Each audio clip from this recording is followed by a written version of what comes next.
dans notre pays, certains jeunes vendent leur corps. La prostitution des jeunes, drame personnel et drame de société, expression et résultat des détresses multiples d'une jeunesse en rupture, démunie, sans valeur repère. Même si elle fait l'objet de reportages à sensation, cette prostitution reste invisible, innommée et incomprise. Travailleurs sociaux et enseignants réclament des outils d'information et de sensibilisation. L'objectif, prévenir le risque prostitutionnel qui guette les jeunes. Mon travail d'éducatrice au sein de l'équipe du service insertion jeune de la NRS me prouve tous les jours que la prostitution n'est ni un choix et encore moins un métier. Bien au contraire, elle s'accompagne d'une grande souffrance de l'individu. Il paraît maintenant urgent d'informer les jeunes et de les mettre en garde vis-à-vis d'une prostitution urbaine de survie telle qu'elle se pratique quotidiennement. Afin de servir notre mission de prévention et pour proposer un outil pédagogique, nous avons choisi de réaliser un travail théâtral et un film mettant en scène quelques récits et situations emblématiques. C'est ainsi que nous partons une semaine à distance de la ville, avec un groupe de 8 jeunes motivés pour être acteurs et porteurs d'un message de prévention de la prostitution. Sans leur désir de partager avec nous cette expérience unique, ce film n'aurait pu se faire. Nous tenons à les remercier. Jeunes en errance, jeunes aux détresses multiples, leur offrir des espaces de parole, de considération, des occasions de lien, afin de restaurer la confiance dans leur relation aux autres.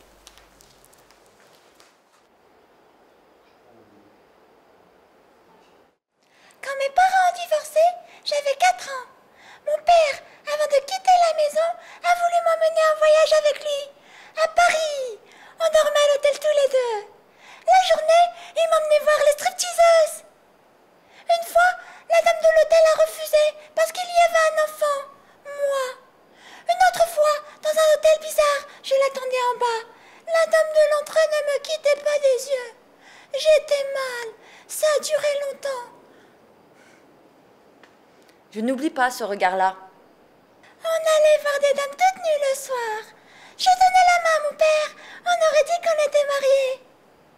C'est marrant, quand j'ai eu 18 ans, je suis venue vivre dans le même quartier. Et c'est cette femme-là, celle qui a su me protéger en disant non, parce que j'étais une petite fille dont je me souviens quand je vais travailler dans les bars le soir. Voilà, quelque chose qui me touche dans le texte, c'est elle dit quand j'avais 4 ans, et elle se rappelle de tout ce qui s'est passé depuis l'âge de 4 ans, alors que quand elle a écrit le texte, elle a 18 ans. Donc elle se rappelle de tout son passé, tellement que ça l'a marqué. C'est ce qu'on appellerait donc un traumatisme dans la vie d'un enfant, hein, puisque là, il est dans une situation pas du tout d'enfant, il est déplacé, il est érotisé, comme si la petite fille, effectivement, était la femme de son père. Et cet élément très très marquant a laissé des traces qui, effectivement, vont se vivre après lorsqu'elle sera adulte. En fait, le père, il incite la petite à se prostituer plus tard. Puisqu'il l'emmène dès l'âge de 4 ans à aller voir des prostituées et tout ça. Donc la petite, après, ça reste, quoi. C'est l'exemple. Tout ce que les parents font, ben, c'est normal pour nous, quoi. Donc après, on le répète. Ce que tu as dit, qui est très très important, ce que montre le parent à l'enfant, pour l'enfant, c'est donc sa norme. Donc lui n'est pas en capacité de savoir si c'est normal ou pas, si c'est la loi des hommes ou pas. Il suit effectivement l'exemple qui lui a été donné enfant. C'est pas une prédestinée, tu vois, mais effectivement elle a gardé ça, et pour être loyale au père, dans la loyauté et la fidélité au père, elle colle au plus près de ce qu'on lui a fait vivre. Moi, dans ce texte, ce que j'entends, c'est que l'enfant a trouvé une protection et un repère auprès de la personne, la femme prostituée, qui lui a amené une parole de protection. Du coup, peut-être trouver de la protection dans ce milieu-là et pas en décoller. C'est la relation où le père ou la fille devient pratiquement la femme, quoi. Il l'emmène dans tous ses délires, dans les bars, et ça devient vraiment son objet, quoi. On pourrait faire le lien ensemble, donc dans le rapport de la prostitution qui était un rapport marchand, où quelqu'un par le fait qu'il paye, et donc il est fort, plus fort sur le faible, met l'autre en situation d'objet, et met l'autre dans l'incapacité et la possibilité de dire non. À la maison, j'avais pas la parole. Pourtant, à l'école, je travaillais bien. J'avais des amis. Quand j'ai eu mon bac, mon père m'a dit: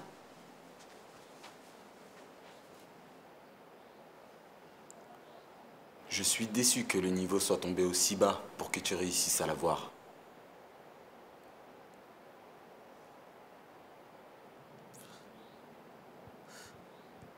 Quand j'étais en 3e, ma mère m'a vu en vue sur la mobilette d'un garçon.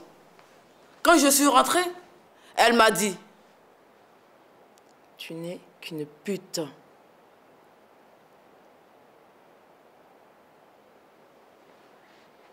J'ai rien compris. Ça m'a fait mal. Elle ne voulait pas que je reste dehors après le lycée. J'étais la seule qui n'avait pas le droit. Ça faisait toujours des histoires. C'était violent. Elle ne voulait plus que mes amis viennent à la maison. Elle disait: Tes amis, ce sont des putes.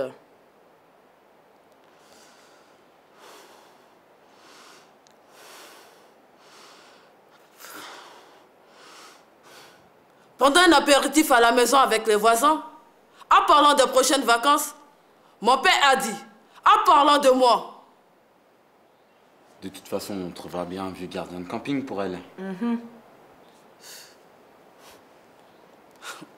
Une fois, dans la rue, on a vu passer une femme très vulgaire, bizarre. Mon père m'a dit: Tu deviendras comme ça. Une pute.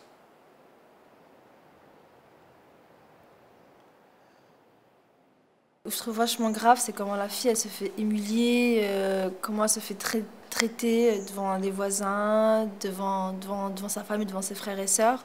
Elle reste vraiment dans un état d'esprit où elle réussit rien. Elle a l'impression que à chaque fois, qu'elle n'arrive à rien. Et pour un enfant, c'est super important d'avoir la reconnaissance de ses parents, que ses parents puissent lui dire là, c'est bien. C'est très important et c'est ça qui me marque le plus dans ce texte. Le travail qui a été fait sur ce texte se réfère à ce qu'on a pu entendre et ce qui est vraiment récurrent, ce qu'on appelle donc l'injonction parentale. C'est une parole extrêmement destructrice et il s'avère que dans la fidélité à la parole parentale, effectivement, le jeune sera en situation de destruction et d'autodestruction et en situation de prostitution. Oui, il y a un passage qui me choque, comme quoi la mère qui ne veut pas que la petite reste dehors après le lycée, c'est une sorte de protection, c'est ce que j'ai compris. Du style, quand la petite sera dehors, elle n'aura plus à s'occuper de ses études et tout ça, elle prendra un mauvais chemin. Donc peut-être à la traitant, pour eux, que la petite, elle se dise que je vais me consacrer à mes études, mes parents ne veulent pas que je reste dehors, c'est une manière de me protéger. Ce que tu dis là est très juste. Il y a aussi la peur des parents. C'est-à-dire qu'on peut l'entendre, l'enfant, on peut l'entendre comme une injonction, c'est-à-dire tu seras comme ça ou va faire ça. Mais c'est aussi vraisemblablement aussi un mélange d'angoisse, on voit culturellement, et de protection. C'est que si tu sors trop, tu seras en situation de risque et tu seras une pute. C'est-à-dire que le parent, on peut entendre aussi là, dans cette parole-là, l'inquiétude du parent.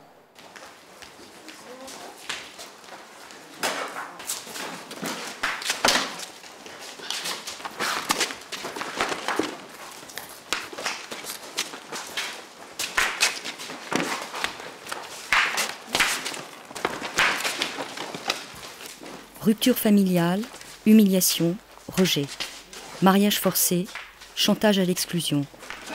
Hors de la famille, hors de la loi du père, elle n'aura plus sa place, au risque de vivre le pire.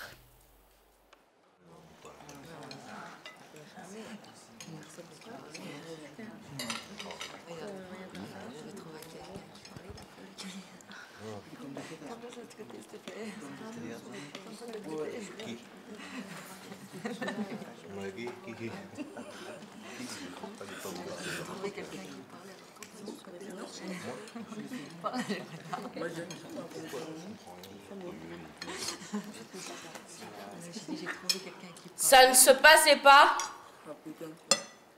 très bien à la maison avec ma mère et mon beau-père. Mais bon, jusqu'à l'âge de 13-14 ans, ça allait à peu près. Quand même, il y avait des trucs qui me faisaient mal au cœur. J'avais pas les clés de la maison. Quand mon beau-père venait chercher la famille pour faire des courses en voiture, ma mère devait lui demander si je pouvais venir moi aussi. J'attendais sur le côté. C'était pas toujours. Oui.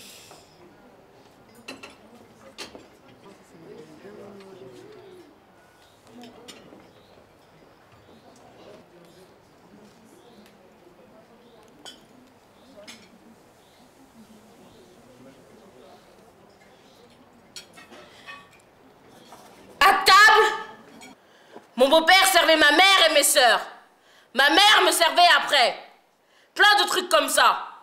Quand j'ai commencé à avoir des seins et tout ça, ma mère m'a frappé jusqu'à terre à coups de pied. Parce que je mettais un t-shirt très joli. Là, elle m'a demandé de laver mon linge moi-même. J'étais en 5e. C'était dur. Après, ils ont déménagé. Et j'avais plus ma chambre à moi dans la maison.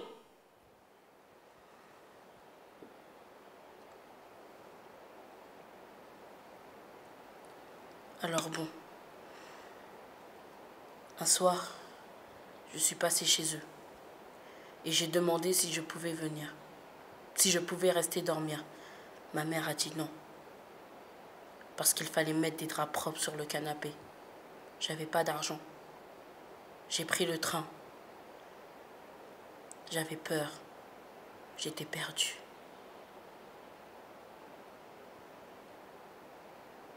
Plus ça va dans l'histoire et plus on s'aperçoit que ils font de moins en moins de choses avec elle, ou pour laver son linge, pour sa chambre, et ils lui mettent en fait, ils lui apportent moins de place en fait dans leur vie, et de plus en plus ils la rejettent, et jusqu'à ce que d'elle-même elle décide de partir. Je me demande si la mère aussi ne se trouverait pas en danger. Et ça, c'est important parce qu'une mère en danger, peut-être pour protéger son enfant, pourrait aussi exclure son enfant pour peut-être aussi la protéger, mais involontairement, elle ne se rendra pas compte que sa fille risque aussi d'aller se prostituer. Parce que comme on dit ici, c'est que la prostitution, on n'en est pas conscient, on n'est pas conscient de la prostitution, donc peut-être la mère aussi, elle n'est pas consciente que sa fille pourrait rentrer dans la prostitution. Ça peut être une mère qui a un problème dans sa tête, donc elle le fait involontairement et ça existe. Donc, si elle frappe sa fille, c'est peut-être aussi, je sais pas, c'est peut-être une façon de la protéger. Qui dit sa mère, elle a peut-être pas été, quand elle était gamine, elle se faisait pas taper dessus et qu'elle elle recalque ça sur sa fille. Et je sais pas comment l'expliquer, mais moi, je sais qu'il y a beaucoup d'enfants, de jeunes qui ont été à la DAS, qui se sont fait tabasser quand ils étaient gamins et qu'en étant plus grands, ils ont recalqué ça sur leur enfant et pourtant ils aiment leurs enfants. Mais ça ne veut pas dire qu'elle veut voir sa fille aller se prostituer. Jeunes victimes d'abus dans l'enfance, de privation de liens familiaux, seront d'autant plus vulnérables à la violence, au viol à répétition. Au plus profond d'eux-mêmes, leur insécurité, leur vide d'affection, la certitude de ne rien valoir. Le jeune se retrouve donc souvent mis à la porte, et c'est là où il se retrouve donc dans une forme d'errance. Il se retrouve dehors. Donc là commence l'errance, la rue, et avec tous les risques et dangers que ça comporte, y compris donc les dangers de prostitution. Les gens qui sont dans l'errance, donc obligés de vagabonder, se retrouvent dans des endroits tels que le métro, les quais, les boîtes, plein d'endroits dans ce genre-là. Donc errance et souffrance, pourquoi? Parce qu'en plus on est exposé à un autre danger, celui de rencontrer des personnes nocives, dangereuses, parce que tout le monde n'est pas beau et gentil, hein. Donc non-protection et danger encore. Elle a eu certainement beaucoup de demandes. Des gens, par exemple, des gens a peut-être voulu l'exploiter, se servir d'elle. Et l'influence des gens, c'est très facile. Par exemple, si je prends le train, je me dis je vais prendre le train, je vais aller chez une amie. L'amie, elle va peut-être se dire, ben tiens, elle est venue chez moi, je vais l'exploiter. Je vais lui dire, va faire ci pour moi, et elle me ramènera de l'argent. C'est très simple. Parce que quand on est dans la solitude ou la détresse, il y a beaucoup de choses qui se passent et que si on était en temps normal, qui ne se passeraient pas. Donc la situation là qu'on appelle de prostitution de survie, c'est que le jeune se retrouvera donc à donner son corps pour avoir un toit, à manger et trouver l'illusion d'un refuge par rapport à tous les dangers de la ville. Aller dans le mur. Tous les risques, tous les dangers. Prise de toxiques, emploi déguisé, pornographie, conduite sexuelle à risque, rencontre avec des personnes providence qui les initient à la prostitution sur leur territoire, ce qu'ils appellent la débrouille, au risque de ne plus rien désirer, de ne plus rien sentir. Tenter de s'en sortir. Je veux m'en sortir. Je retiens votre candidature. Vous commencez lundi prochain. Vous êtes content? J'espère que vous serez d'une grande disponibilité. Vous avez une petite amie? Oui. Ça se passe bien à tous les niveaux? Oui. Vous savez, avec la clientèle, il faut être très souriant, très gentil. Oui, madame. Il vous arrivera de finir très tard, ça ne pose pas de problème? Ben si, parce que j'habite à l'hôtel et il est loin du travail. Ah, vous n'avez pas de logement? Non, c'est une association qui m'aide. Vous êtes beau, vous me plaisez. Si vous êtes reconnaissant, on pourra toujours s'arranger pour l'hébergement. Oui, madame. Émotionnellement blessé, sans distance, confondant les espaces privés et publics au risque, dans tout rapport d'autorité, à l'employeur, au proxénète, au chef de bande, d'être à nouveau utilisés, instrumentalisés. À nous de les aider à faire des liens dans leur histoire de vie, à nous de réintroduire la dimension éthique dans une relation équitable qui ouvre sur le respect de soi-même et des autres. J'aurais très bien pu me prostituer.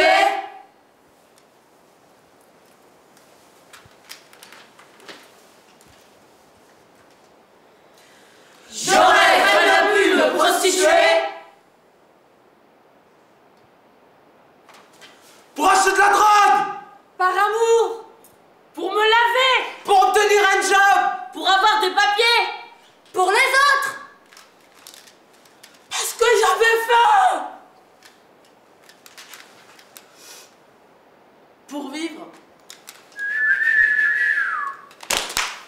J'aurais très bien pu me prostituer à cause des mauvaises rencontres. Parce que j'étais influencée. Parce que j'avais des dettes! Parce que j'avais peur! Parce que j'étais fragile. Pour dormir au chaud! Pour tout casser. Pour survivre.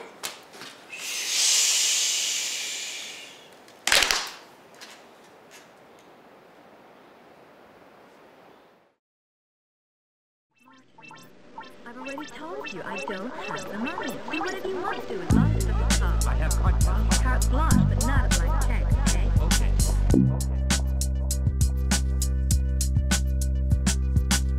Je flotte en apesanteur, sans boussole, sans moteur, animal épuisé, boulevard des refusés. Où trouver l'audace de chercher ma place, quand seul me voient des hommes de proie? Aidez-nous, c'est si difficile. Dénouer le blême, renouer le fil, pour un jour aimer, quand même.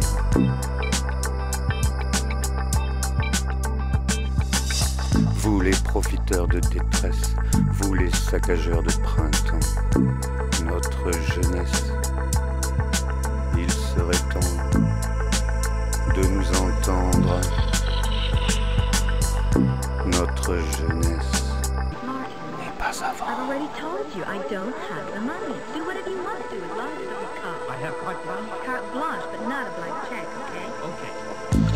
Mon cœur est un chaos que tourmente l'écho des sanglots résignés et des mots meurtriers.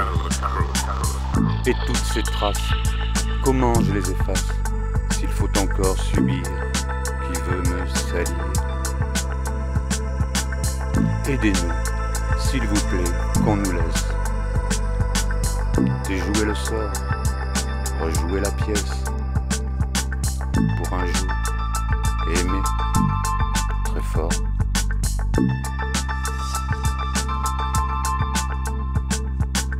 Vous les braconniers de chair fraîche, vous les saccageurs de printemps, notre jeunesse, il serait temps de nous la rendre, notre jeunesse, et pas avant.